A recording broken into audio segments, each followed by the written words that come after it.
Yeah, just a quick review of the book, Treating Patellar Tendinitis with Strengthening Exercises, written by a physical therapist with a lot of experience. Very evidence-based book. I dare say most people with patellar tendinitis, if you've had any problems with your patellar tendon, you can probably cure it with this book alone. It's a short book. It's about 50 pages, has a bunch of pictures in it. I think there's over 50 or something. Yeah, 50 concise pages.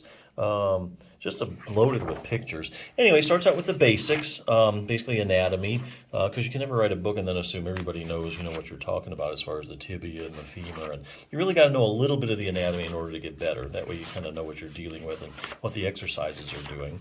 Goes into the cause. It's interesting. It's probably the most interesting thing you can pick up. The microscope tells us about patellar tendinitis. Well, basically, there's no inflammation involved in patellar tendinitis. So if you've been treating inflammation, trying to get better, you're probably not going to, because there's really no inflammation involved when you have this kind of tendinitis.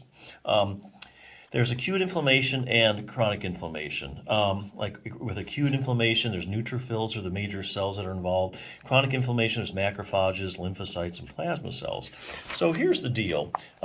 So these are exactly the kinds of cells we should be able to find in people with patellar tendinitis if the patellar tendon is indeed inflamed, since these cells are directly involved in the body's inflammatory process.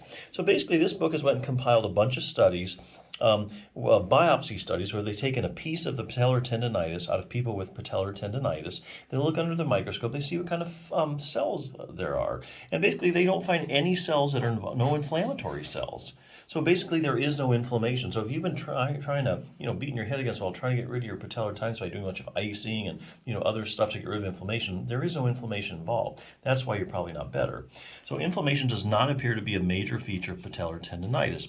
So what do they find? Well, they find it's failed tendon healing, okay? They find disrupted and disorganized collagen fibers, fibroblastic proliferation, vascular proliferation, lots of blood cells, which are abnormal and immature, are found in the area, a sign that tendon healing is trying to take place. So basically the rest of the book tells you, how your patellar tendon got that way, basically overuse, and it goes into the cure, the things you need to do.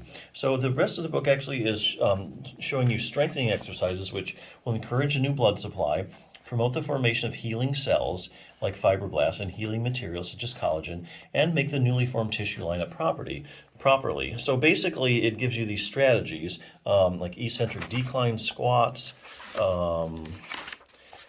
heavy slow resistance exercises,